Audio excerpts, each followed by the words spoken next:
అత్యంత కృపగలిగిన యేసుక్రీస్తు నామములో వాక్యాన్ని వింటున్న బిడ్డలందరినీ కూడా దేవుడు సమృద్ధిగా దీవించి ఆశీర్వదించును గాక. ఆమేన్. ఎస్తేరు గ్రంథం 10వ అధ్యాయము 3వ వచనం.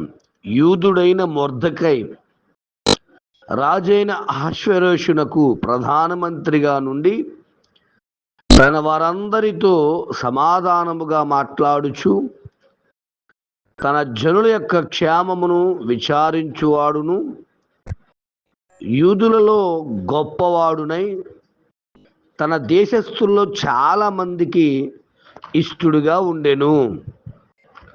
ప్రియ దేవుని బిడ్డలారా,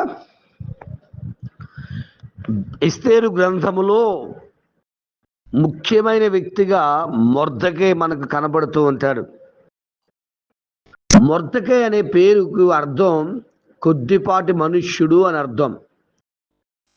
అటువంటి వ్యక్తిని దేవుడు పెద్ద పని చేసే వాడిగా మార్చేశాడు.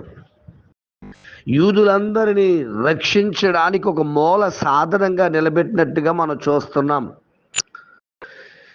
ఈ వ్యక్తి యొక్క లక్షణాలు మనం చూసినప్పుడు మొదటగా యూదుడైన మొర్దెకై అని రాయబడింది. యూదులు ఎవరికి తల వంచరు. వారు సిద్ధాంతం, వారి యొక్క ధర్మశాస్త్రాన్ని తూచా తప్పకుండా పాటిస్తూ ఉంటారు. ఎవరికి వంగి నమస్కారము చేయరు. ఒక ప్రభువుకు మాత్రమే వారు వంగుతారు, సాష్టాంగ పడతారు. ఈవెన్ హామాను కూడా మొర్దెకై మీద కోపగించడానికి కారణం ఏమిటంటే అతనికి నమస్కరింపకయు తలవంచకయు వంగకయు ఉన్నందువల్ల హామాను మొర్దెకై మీద చాలా కోపం చూపిస్తున్నాడు. నేను అనుకుంటున్నాను అందరూ చెప్పుంటారు, ఎందుకు వచ్చింది బాధరా, ఓ నమస్కారం పడైతే వదిలిపోద్ది కదా అని. కానీ దేవుని వాక్య ప్రకారము, ఆయన యొక్క ధర్మశాస్త్ర ప్రకారము ఎలా జీవించాలో అలా జీవించాడే తప్ప ధర్మశాస్త్రాన్ని తప్పి తిరగలేదు. ప్రియ దేవుని బిడ్డలారా, దేవాతి దేవుడు మనకు దేవుని వాక్యాన్ని, మనకి పరిశుద్ధ గ్రంథాన్ని అప్పగించారు. దాని ప్రకారం జీవిస్తున్నామా, లేక కొన్నిసార్లు కాంప్రమైజ్ అయిపోయి లోకస్తులతో కలిసిపోతున్నామా? యూదుడైన మొర్దెకై యూదులు ఎలా ప్రవర్తించాలో అలా ఖచ్చితంగా కాంప్రమైజ్ అవ్వకుండా, లోకములో కలిసిపోకుండా పరిశుద్ధంగా జీవించిన వాడిగా మనకు కనబడుతున్నారు. రెండవదిగా మనం చూసినప్పుడు అతనుకున్న మంచి లక్షణాలు మనం చూస్తే, మొదటగా అతడు తన వారందరితో సమాధానముగా మాట్లాడుచు అనే మాట. ఈరోజు చాలామంది పరాయి వారితో సమాధానంగా మాట్లాడగలరేమో కానీ అనుదినము తనతో సహజీవనం చేస్తున్నా, తనతో ఉంటున్న బంధువులతో, రక్త సంబంధికులతో, కుటుంబస్తులతో సమాధానంగా ఉండలేకపోతున్నారు. నీకిష్టమైన పనినే అనగా తనకిష్టమైన పనులు చేస్తేనే మనుషులు వారితో సమాధానంగా ఉన్నట్టుగా ఉంది. కానీ ఇక్కడ మొర్దెకై అందరితో సమాధానంగా ఉండడానికి ఇష్టపడుతూ ఉన్నాడు. రోమీయులకు రాసిన పత్రిక 12వ అధ్యాయం 18వ వచనంలో సమస్త ప్రజలతో సమాధానంగా ఉండడి అనేటువంటి మాట ప్రకారం జీవించిన వ్యక్తిగా మనకు కనబడుతున్నారు. ఆదికాండం 34:21లో యాకోబు అంటున్నారు కదా, ఈ మనుషులు మనతో సమాధానంగా ఉన్నారు గనుక వారిని దేశములో ఉండనిచ్చి ఇందులో వ్యాపారం చేయనిద్దామంటున్నాడు షెకెము. ప్రియ దేవుని బిడ్డలారా, మరి ఈ వాక్యాన్ని వింటున్న నీవు నీ కుటుంబస్తులతో, నీ రక్త సంబంధికులతో, నీకు తెలిసిన వారితో, నీ సంఘస్థులతో, నీ తోటి వారితో సమాధానంగా ఉండగలుగుతున్నావా? మొర్దెకై తన తోటి వారితో సమాధానము కలిగి ఉన్నాడు. రెండవదిగా చూసినప్పుడు తన జనుల క్షేమమును విచారించువాడై ఉన్నాడు. నిజమే, దేవుని బిడ్డలుగా ఉన్న మనము దేవుని సంఘములో ఉన్న మనము, దేవుని ఇంటిలో నివసిస్తున్న మనము, మన తోటి వారి యొక్క యోగక్షేమములను విచారించే వారిగా మనం ఉండాలి. ఎలాగెళ్తే ఎలాగపోతే మాకెందుకు అన్నట్టుగా కాదు. నెహెమ్యా గారు మరి రాజుగారు దగ్గర ఉన్నప్పుడు మరి యెరూషలేము నుంచి కొంతమంది జనాంగం వెళ్ళడం జరిగింది.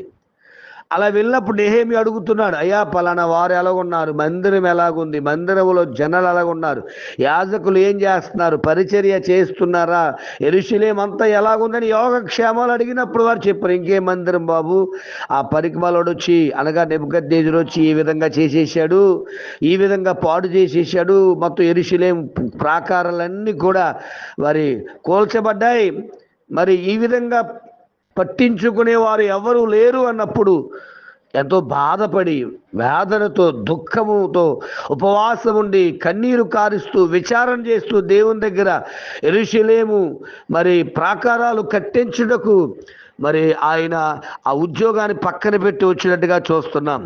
నెహెమ్యా 2:10 చూస్తే మరి ఇశ్రాయేలీయులకు క్షేమము కలగ చేయుటకు ఒకడు వచ్చాడని విని మరి సన్బలటు టోబియా అని వారు బహుగా దుఃఖపడినట్టుగా కూడా మనం చూస్తున్నాం.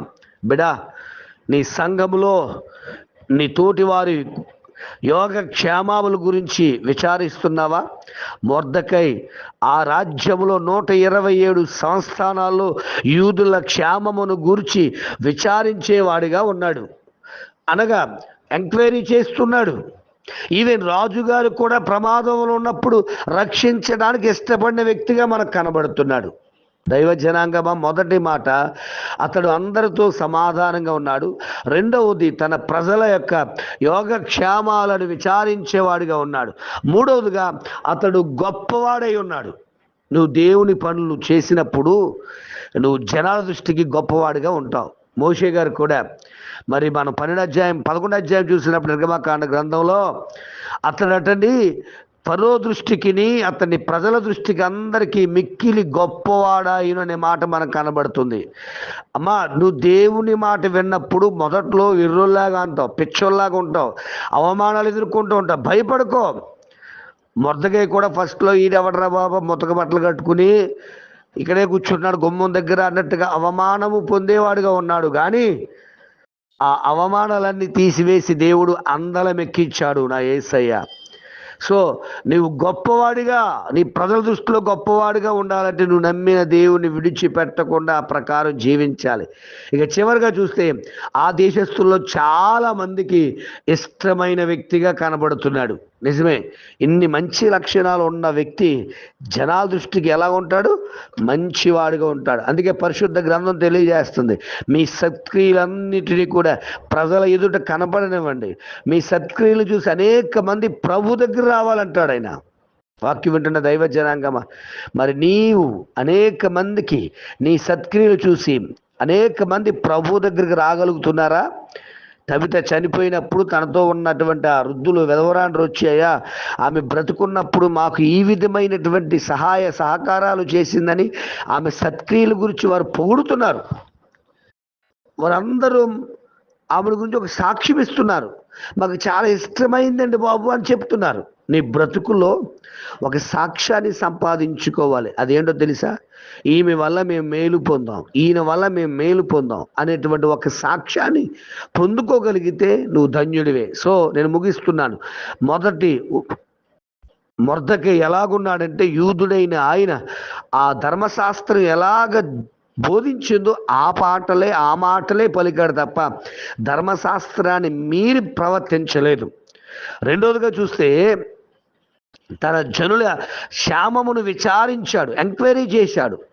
మూడవదిగా చూస్తే గొప్పవాడిగా మార్చబడ్డాడు. నాలుగవదిగా చూస్తే జనా దృష్టికి అందరికి కూడా మరి చాలా ఇష్టడుగాను అందరితో సమాధానంగా జీవించాడు. కాబట్టి మొర్దెకై ద్వారా మరి ఆ 127 సంస్థానాలలో యూదులందరినీ రక్షించగలిగినంత గొప్పవాడిగా దేవుడు మార్చాడు. ఈరోజు నిన్ను, నీ దేశానికి, నీ రాష్ట్రాన్ని, కుటుంబానికి, నీ గ్రామానికి, నీ వీధికి, నీ సంఘానికి నేను ఒక ఆశీర్వాదకరముగా మార్చాలని ఇష్టపడుతున్నాడు. మరి నువ్వు సమాధానం కలిగి ఉంటావా? దేవుడు గొప్ప చేసేంత వరకు నమ్మకంగా ఉంటావా? దేవునికి ఇచ్చిన ఈ ధర్మశాస్త్రం అనే వాక్య ప్రకారం జీవిస్తావా? ప్రజలందరికీ నీ సత్క్రియలు చూపిస్తూ నీ సత్క్రియల ద్వారా నువ్వు గొప్ప పేరు సంపాదించుకుంటే అటువంటి కృప దేవుడు కాపుదల దేవుడు మనకు కూడా అనుగ్రహిస్తాడు. దేవుడి మాటలు దీవించును గాక. పరమ తండ్రి నీకు వందనాలయ్యా. ఉదయకాల సమయంలో మొర్దెకై గురించి ఒక 3 మాటలు ప్రభు 4 మాటలు మేము ధ్యానించుటకు ఇచ్చిన కృపకేరకు వందనాలు. మేము గొప్పవారం అవ్వాలంటే నీ కొరకు నిలబడాలయ్యా. యూదులందరి కొరకు నిలబడిన వ్యక్తిగా, వారి యోగక్షేమాలు తెలుసుకున్న వ్యక్తిగా, సమాధానం కలిగి ఉన్న వ్యక్తిగా, చివరిగా ప్రజలందరి దృష్టికి మంచి క్రియలు చేసి మంచివాడు అనిపించుకున్న మొర్దెకై వలె నీ బిడ్డలందరూ నిలబడి ఆ ప్రకారం గొప్ప స్థితిలోకి ఎదుగుటకు తగిన జ్ఞానమును నీ బిడ్డలకు అనుగ్రహించి నడిపించి బలపరిచి మహిమ పొందమని యేసు నామమున అడుగుచున్నాను తండ్రి. ఆమెన్. ప్రార్థన అవసరత కొరకు నా సెల్ నంబర్ 9866958571. ప్రభు కృప మీకు తోడుగా ఉండును గాక. ఆమెన్.